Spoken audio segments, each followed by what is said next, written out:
Estamos con el ex ministro de Finanzas, Mauricio Pozo. Bienvenido a Punto de Orden. Ahora, su análisis, economista Pozo, sobre la reforma tributaria. Buenos días. El diagnóstico que realiza el gobierno actual sobre la forma como dejó la economía el gobierno anterior, a mi criterio, es bastante cercano a la realidad, con algunas diferencias que no son mayores, pero yo creo que el diagnóstico es el correcto. Sin embargo, las acciones que está emprendiendo como que no se compadecen con ese diagnóstico. La situación del país es una situación muy delicada, muy vulnerable ante una serie de factores, pero lo que se está anotando como parte de la política económica como que no va en la misma línea. Y para responder la pregunta, este proyecto de reforma tributaria es un proyecto, en primer lugar, que cae en una coyuntura donde el país no va a crecer este año, sino en el 1, un poco más por ciento, lo cual es un crecimiento absolutamente bajo. Y para el próximo año la perspectiva es muy similar. Lo que quiere decir es que no necesariamente lo que se espera de la reforma por la situación que anoto se va a producir.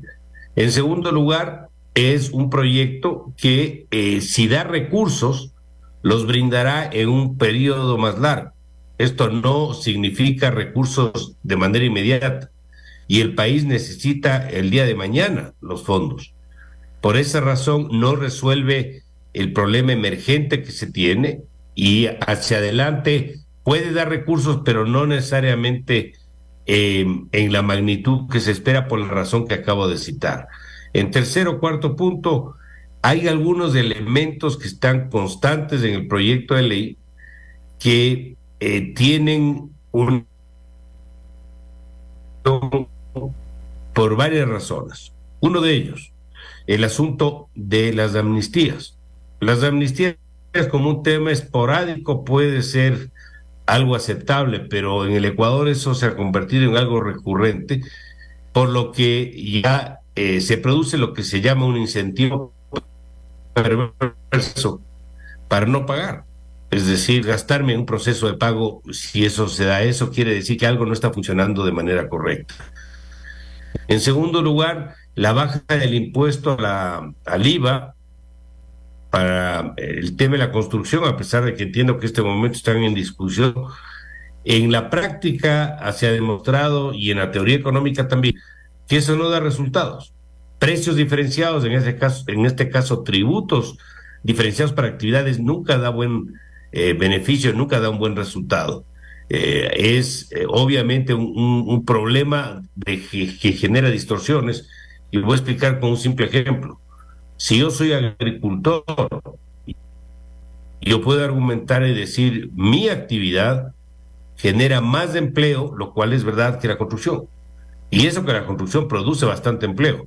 Mi actividad es más importante en el PIB que la construcción, lo cual también es verdad. Por lo tanto, yo también requiero un IVA del 5%.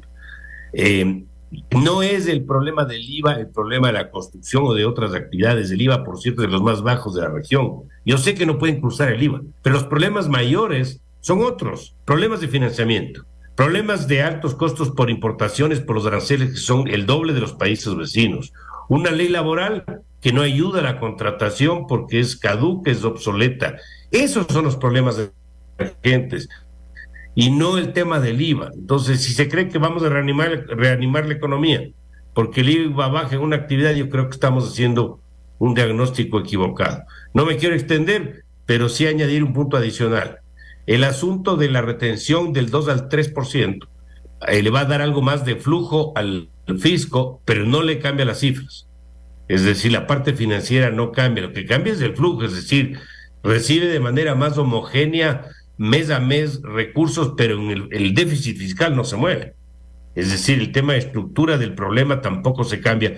Y adicionalmente puede generar algún problema de liquidez al sector privado en un momento donde el sector financiero tiene un poco cerrada la llave del financiamiento. Entonces, estas pocas opiniones para decirle que yo habría enviado otro proyecto de ley, la misma ley laboral con el apoyo político de los sectores que tiene este momento el gobierno, para empujar eso, me parece que esta es una ley que no lo puedo decir que es una mala ley, pero no, ni de lejos se compadece con la situación ni va a resolver los problemas de fondo. Fernando Aguayo lo saluda, economista. La ley de eficiencia económica, ya ha dicho usted, resultados se verán pues en el tiempo mediato, no inmediato. Pero la otra, este otro componente de la ley, fomento al trabajo. Con esta ley se va a poder fomentar el trabajo, especialmente para los jóvenes. ¿Cuántas leyes hemos tenido, Fernando, de tratar de ayudar al empleo con estímulos a las empresas? Me parece que, no quiero decir que sea mala iniciativa, lo que quiero decir es que termina siendo insuficiente. Y termina siendo insuficiente por varias razones. ¿Por qué las empresas no contratan más, sean jóvenes o no jóvenes? Porque tienen dos problemas, a mi criterio. El primero es que tienen una demanda limitada porque la actividad económica no crece al ritmo que debe crecer. Y el segundo es porque las condiciones de contratación no son las adecuadas. La ley laboral es de 1938 y no tiene cambios que ayuden a la contratación, dificultan la contratación. Y a eso usted le añade, a mi criterio, una política errada de la fijación del salario básico, que no se compadece ni con los principios técnicos ni con lo que debe respetarse, algo que por cierto pudimos respetar en el 20 y en el 21, que me tocó tomar decisión y no movimos el salario. El problema de este país no son los salarios, el problema de este país es que no hay trabajo. Entonces, si usted une todas estas piezas, estas leyes capaz ayudan en algo, pero ni de lejos, creo yo, van a ser suficientes para lo que se requiere. Bienvenido a Punto de Orden, María Sol Pons le saluda.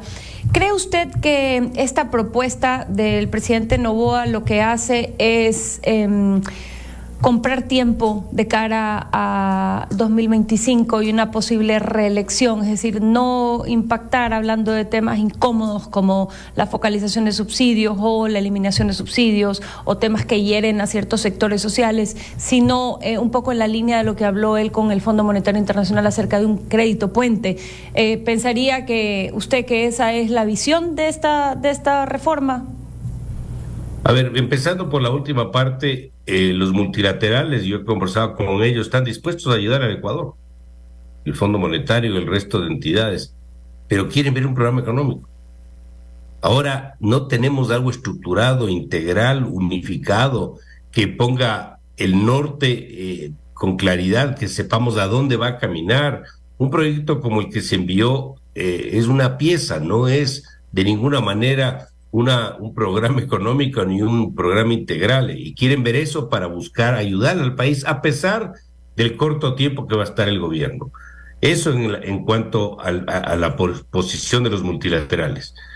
El otro tema es, el presidente Noboa ha sido elegido por los ecuatorianos para que tome las mejores decisiones y las decisiones que el Ecuador necesita.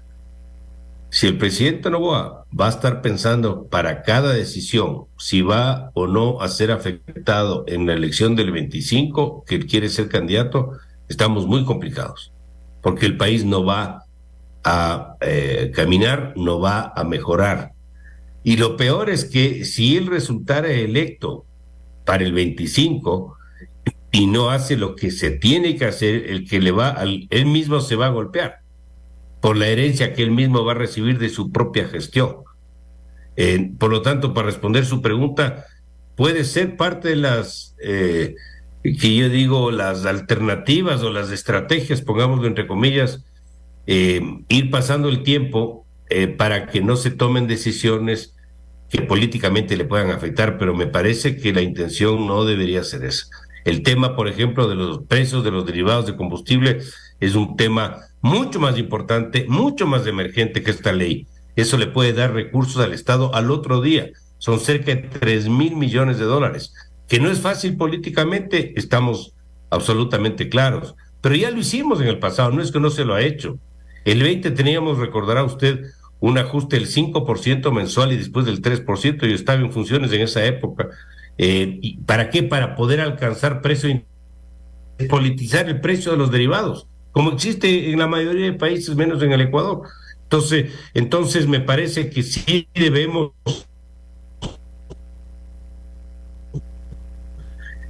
o al menos que tiene que tomar, y pensaría también que estén más en su ámbito que en el ámbito de otras instancias como la Asamblea Nacional, a pesar de la alianza que tiene. Ahí en política nunca se sabe qué pasar.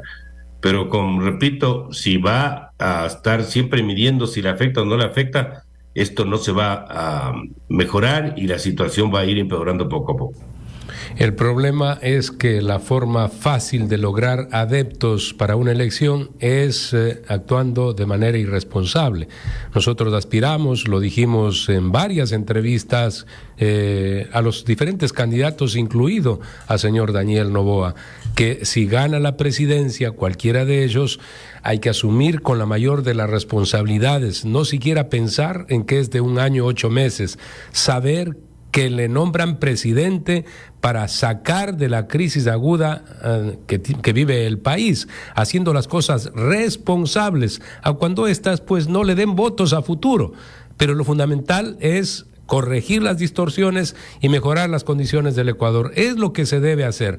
Y reitero, recién empieza el gobierno, esperamos que las cosas se manejen de la manera más responsable, como digo, para obtener buenos resultados. Solo quiero poner un ejemplo. Este señor Sergio Massa, que era el candidato del kirchnerismo para la última elección, pero que además era el ministro de Finanzas de la República Argentina, incluidos los días que fueron la elección, él seguía siendo el ministro de Finanzas.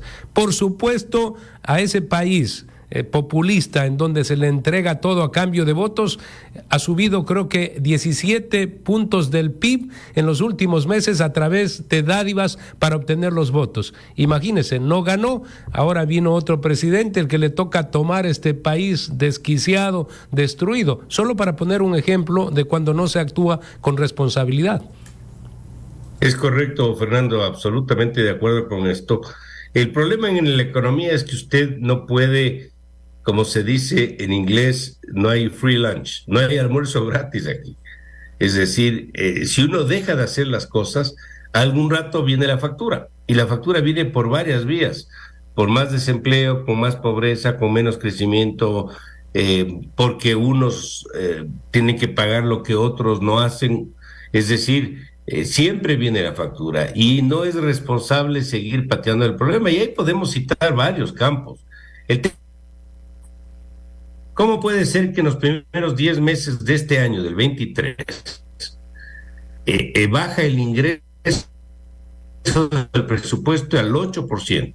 Porque no se produjo el nivel de producción de petróleo que se estimaba, porque la recaudación no estuvo como estaba estimado, porque no se vendió el Banco del Pacífico, etcétera.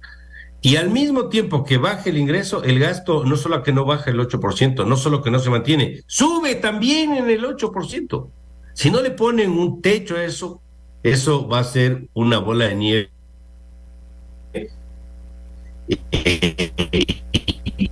Por cierto, es la raíz de los problemas que hemos enfrentado el gobierno y depende del gobierno. Hay obviamente algunos temas que hay que cuidar, que por tiempo podemos discutir en otro momento, porque siempre se dice, pero eso hay que votar gente, no necesariamente.